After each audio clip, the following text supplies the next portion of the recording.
కృష్ణాపల్లి గ్రామంలో శాంతమ్మ అనే ఆమె ఉండేది. ఆమెకు చాదస్తం, మూఢనమ్మకాల పిచ్చి ఎక్కువగా ఉండేది. అయితే ఆ ఇంట్లో ఉంటున్న కోడలు రాధ, కొడుకు కృష్ణయ్య ఇద్దరూ ఆ విషయంలో ఆమెకు ఎంత నచ్చజెప్పినా ఆమె వినేది కాదు. భర్త సుందర్ కూడా ఎంతో చెప్పి చూస్తాడు కాని ఆమె ప్రవర్తన మాత్రం మార్చుకోదు. ఒకరోజు ఆమె ఎవరో ఏదో చెప్పారని చెప్పి ఉదయాన్నే నిద్రలేచి ఇంటి గుమ్మానికి ఉన్న గుమ్మడికాయకు దండం పెడుతూ ఉంటుంది. దాన్ని గమనించిన రాధ, అలా మాట్లాడకూడదు, గుమ్మడికాయ లోపల లక్ష్మి ఉంది, అందుకే లక్ష్మీదేవికి దండం పెట్టుకుంటున్నాను. సరిపోయింది, ఈ మాట ఎవరికైనా చెప్తే నవ్విపోతారు. ఏంటో ఎంత చెప్పినా ఎవరు చెప్పినా మీ వాళ్ల మనసులు అస్సలు మార్చుకోరు. వెళ్ళి పని చేసుకుంటూ ఉంటుంది. అలా ప్రతిరోజూ కూడా అత్తగారు ఉదయాన్నే నిద్రలేవటం, ఇంటికి కట్టిన గుమ్మడికాయకి దండం పెట్టడం చేస్తూ ఉంటుంది. అలా వారం రోజుల తర్వాత ఒకరోజు ఇంటి ముందు గుమ్మడికాయ లేకపోవడంతో ఆమె కంగారు పడుతూ, "హో కోడలు పిల్ల, ఒరే కృష్ణయ్య, ఏవండి ఇలా రండి" అని పెద్ద పెద్దగా కేకలు వేయడంతో ఇంట్లో వాళ్ళందరూ కూడా ఆమె దగ్గరికి వస్తారు. ఏంటే చెవి కోసిన మేకలాగా అలా అరుస్తున్నావ్? ఏం కొంపలు మునిగిపోయాయని అంత పెద్దగా కేకలు వేస్తున్నావ్? కొంపలు మునిగిపోవడమేంటండి, అంతకంటే ఎక్కువే జరిగిపోయింది. అసలు ముందు నాకు ఈ విషయం చెప్పండి. మీ ముగ్గురిలో అక్కడున్న గుమ్మడికాయను ఎవరు తీశారు? గుమ్మడికాయ పాడైపోయిందని మావయ్య గారే కొత్త గుమ్మడికాయ తీసుకొచ్చారు. పాత గుమ్మడికాయని పడేశాను. రేపు అమావాస్య కాబట్టి రేపు గుమ్మడికాయ మీరే కడతారని చెప్పారు. ఆ మాట వినకనే శాంతమ్మ కంగారుగా, "ఎక్కడ పడేశావు చెప్పు" అంటూనే బయటకు వెళ్లి మొత్తం వెతుకుతూ ఉంటుంది. అత్తగారి ప్రవర్తన వింతగా ఉండడంతో వాళ్లు ముగ్గురూ కూడా ఆమె దగ్గరకు వెళ్తారు. "ఏది గుమ్మడికాయ? ఎక్కడ పెట్టావో చెప్పు" అని కోపంగా పెద్దగా అరవడంతో రాధకు భయం వేసి, "అత్తయ్య, ఇదిగో ఈ రోడ్డు పక్కనే పెట్టాను. ఏమైపోయిందో తెలీదు. రోడ్డు శుభ్రం చేసేవాళ్ళెవరైనా తీసుకెళ్లారేమో" అని అనడంతో ఆమె పెద్ద పెద్దగా ఏడవటం మొదలుపెడుతుంది. ఎందుకే పాడైపోయిన గుమ్మడికాయని తలుచుకుని అలా ఏడుస్తున్నావ్? నేను కొత్తగా తీసుకొచ్చాను కదా. అయ్యో, అందులో నా 7 వారాల నగలు, కోడలు 7 వారాల నగలు ఉన్నాయి. ఆ మాట వినగానే వాళ్లు ఆశ్చర్యపోతారు. అసలు బంగారం అందులో ఎందుకు పెట్టావు అని కోపంగా అడగడంతో, "నిన్న కాంతం వాళ్ల గృహప్రవేశం సందర్భంగా భోజనానికి పిలిచింది కదా, నేనక్కడికి వెళ్లాను. అక్కడ పక్క గ్రామం నుంచి కాంతమ్మ చెల్లెలు వరలక్ష్మి వచ్చింది. ఆమె ఒంటి నిండా బంగారం. ఆమె దగ్గరికెళ్ళి, 'ఎలా ఉన్నావు వరలక్ష్మి?' 'బావున్నాను. చూస్తేనే అర్థమవుతుందిలే. ఒంటి నిండా బంగారంతో మీ ఆయన నింపేశాడు. ఒకప్పుడు మీకేమీ లేదు కదా. ఇప్పుడు ఇదంతా ఎక్కడినుంచొచ్చిందసలు? ఇది కాకి బంగారమా లేక నిజమైన బంగారమేనా?' "కాకి బంగారం వేసుకోవాల్సిన అవసరం నాకే ఉంది వదినగారు. ఇదంతా నేను చేసిన పూజల పుణ్యమే." "పూజలు పుణ్యమా? ఏం చేశావేంటి?" "ఏముంది, ఒకరోజు ఒక స్వామీజీ మా ఇంటికొచ్చి, 'మీ ఇంట్లో దరిద్రం ఉంది, అది పోవాలంటే ఇంట్లో ఉన్న బంగారమంతా గుమ్మడికాయలో పెట్టి రోజూ దానికి పూజ చేయమని చెప్పాడు. అలా నేను 31 రోజులు చేశానో లేదో మాకు రావాల్సిన డబ్బు మొత్తం వచ్చింది. నా భర్తకి నాకు ఇప్పుడు పనులున్నాయి. పొలం పంటలు బాగా పండాయి. ఇక డబ్బే డబ్బు' అని జరిగిన విషయం చెప్పడంతో వాళ్ళందరూ కోపంతో ఊగిపోతారు. చూశావా దీని పిచ్చి ఏ స్థాయికి చేరిందో? ఆ వరలక్ష్మేదో అబద్ధం చెబితే నిజమని నమ్మి ఇంట్లో ఉండాల్సిన నగలు తీసుకెళ్లి వీధి గుమ్మానికి వేలాడదీస్తావా? అసలు నీకు బుద్ధుందా? "అత్తయ్య, ఆ నగలు నా పెళ్లివి. మీ అత్తగారు మీకిచ్చినవి. అన్నీ కలిపి అలా రోడ్డు పాలు చేస్తారా? ఇప్పుడవి ఎక్కడ వెతకాలి? నాకేం తెలుసుకోళ్ళా? ఆ స్వామీజీ చెప్పాడని వరలక్ష్మి కోటీశ్వరరాలు అయిందంటే మనకు కూడా మంచి జరుగుతుందని చేశాను. ఇలా అవుతుందని అనుకోలేదు." ఇక ఇక్కడ ఏడవటం వల్ల లాభం లేదు, పదండి అని మొత్తం చెత్తని ఎక్కడ వేస్తారో అక్కడికి వెళ్లి వెతుకుతామని కృష్ణయ్య అందరినీ తీసుకుని ఊరి చివర ఉన్న చెత్త కుప్పల దగ్గరికి వెళ్తాడు. గంటల తరబడి ఎండలో ఆ చెత్తనంతటినీ వెతికారు. కాని ఎక్కడా ఆ గుమ్మడికాయ జాడలేదు. శాంతమ్మ గుండెల్లో రాయిపడింది. ఇక వాళ్లు సాయంత్రం వరకు అక్కడే వెతుకుతారు. కాని వాళ్లకి ఏమీ కనిపించకపోవడంతో తిరిగి ఇంటి ముఖం పడతారు. ఇంటికి వెళ్లిన తరువాత అందరూ ఆమెని తిడుతూ ఉంటారు. "అత్తయ్య, పెళ్ళిడికొచ్చిన పిల్ల ఇంట్లో ఉంది. ఆ అమ్మాయికి పెళ్లి చేయాలనుకోవడం లేదా? ఎంతటి పనిచేశారు మీరు? వాటిలో కొంత కట్నం కింద ఇచ్చి మరికొంత వాటిని తాకట్టు పెట్టైనా పెళ్లి చేద్దామని అనుకున్నాం కదా. ఇప్పుడు అమ్మాయి పెళ్లి ఏ విధంగా చేస్తారు చెప్పండి? ఇంకొక నెల రోజుల్లో తన చదువు కూడా పూర్తయిపోతుంది. 6 నెలల్లో పెళ్లి. ఏం చేస్తాం? పెళ్ళి ఆపడం తప్ప ఇంకేవీ చేయలేం. ఆ మాట వినగానే శాంతమ్మ, పెళ్లి ఆగిపోతే ఆ అమ్మాయి మీద ఎన్ని నేరాలొస్తాయండి? ఇంక జీవితంలో దానికి పెళ్ళవుతుందా? అయ్యో! మరేం చేస్తాం? నీ మూఢనమ్మకంతో ఇదంతా చేశావ్. ఇప్పుడు ఏం చేయాలో నువ్వే ఆలోచించుకుని చెప్పు. ఇప్పటికైనా మారండత్తయ్యా అని వెళ్ళిపోతుంది. కృష్ణయ్య కూడా కోపంగా అక్కడి నుంచి వెళ్ళిపోతాడు. అందరూ అక్కడి నుంచి వెళ్ళిపోయిన తర్వాత ఇంతలో కూతురు నీలిమ పట్టణం నుంచి వస్తుంది. అమ్మా, ఏమైంది?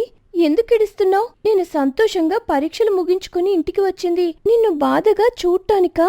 ఏమైందో చెప్పమ్మా అని అడుగుతుంది. అప్పుడు జరిగిన విషయం అంతా చెబుతుంది శాంతమ్మ. దానిని విని నీలిమాకు ఏం చెయ్యాలో అర్థం కాదు.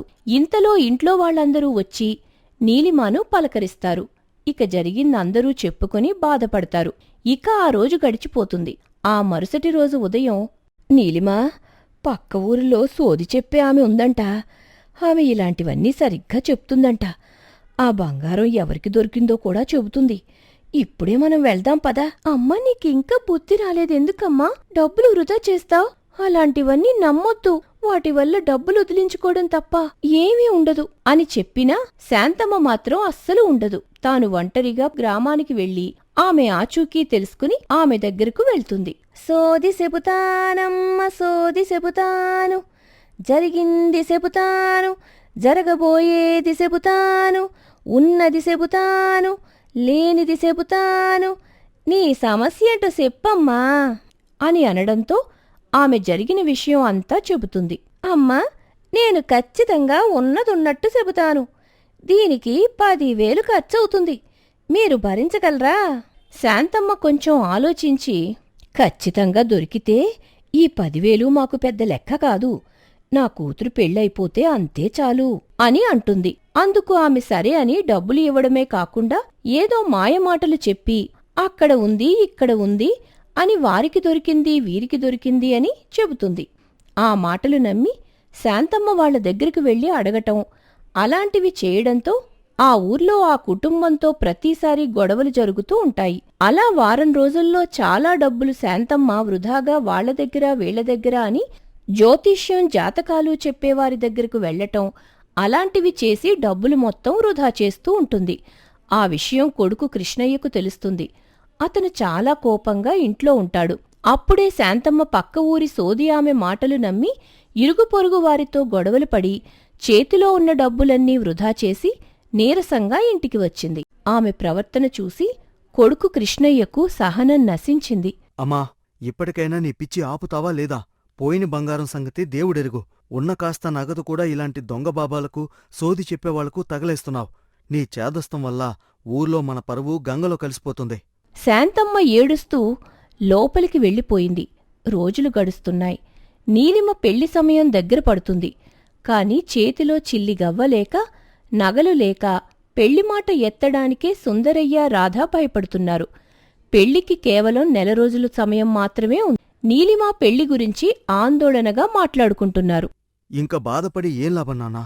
నేను పెళ్లి వాళ్లకు చెప్పేస్తాను.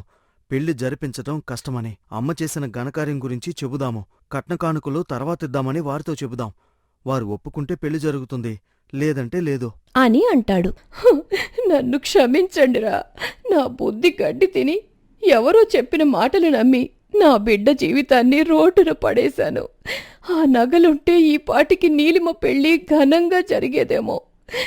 నా మూఢనమ్మకాల వల్ల నా చేతులారా నా కూతురు పెళ్లి ఆగిపోయేలా చేశాను. నా వల్ల మన కుటుంబానికి తీరని అపరాధం జరిగింది. నన్ను క్షమించకండి, నన్ను తిట్టండి, కానీ నా బిడ్డ పెళ్లి ఎలాగైనా జరిపించండి. పెళ్ళాగిపోతే పిల్ల మీద ఎన్ని నిందలు వేస్తారో నాకు తెలుసు. ఎలా అయినా పెళ్లి జరిపించండిరా, మీకు దండం పెడతాను. ఆమె పశ్చాత్తాపంతో ఏడుస్తూ ఉంటే ఇంట్లో వాళ్లందరికీ కళ్ళు చెమర్చాయి. అప్పుడు కృష్ణయ్య, అమ్మా, ఇప్పటికైనా నీ తప్పు తెలుసుకున్నావు.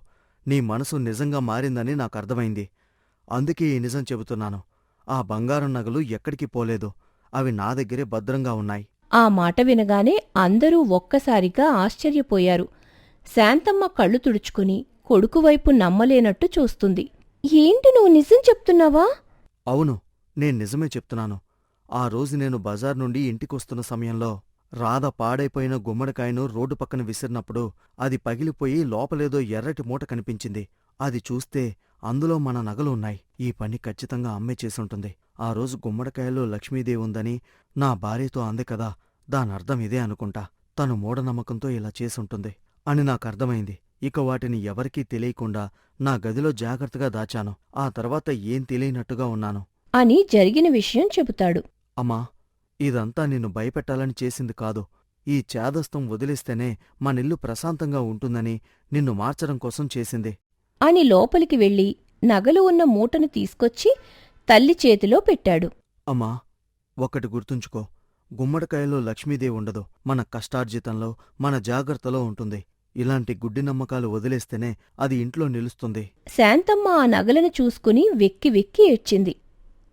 నిజమేరా కృష్ణయ్య, కళ్ళుండి కూడా చూడలేని కబోదిలా బ్రతికాను. ఈ నగలు దొరికాయన్న సంతోషం కంటే నా మూఢనమ్మకాలు నా కుటుంబాన్ని ఎంత బాధించాయో తెలుసుకున్న బాధే ఎక్కువగా ఉంది. ఇకపై నా వల్ల మీకు ఏ ఇబ్బంది కలగదు. నన్ను క్షమించండి అని అందరికీ క్షమాపణలు చెప్పింది. కొద్ది రోజుల తర్వాత నీలిమ పెళ్లి ఊర్లో అంగరంగ వైభవంగా జరిగింది. శాంతమ్మ తన చాదస్తాన్ని పూర్తిగా వదిలేసి బుద్ధిగా పెళ్లి పనులన్నీ దగ్గరుండి చూసుకుంది. నీలిమ అత్తగారింటికి వెళ్తున్నప్పుడు శాంతమ్మ కళ్లల్లో నీళ్లు తిరిగినా అవి బాధతో వచ్చినవి కావు, తన కుటుంబం మళ్లీ ఒక్కటైనందుకు కలిగిన ఆనందపాష్పాలు. నీతి: కష్టపడకుండా మూఢనమ్మకాలను నమ్ముకుంటే ఉన్నది కూడా పోతుంది. విజ్ఞతతో ఆలోచించడమే అసలైన సంపద.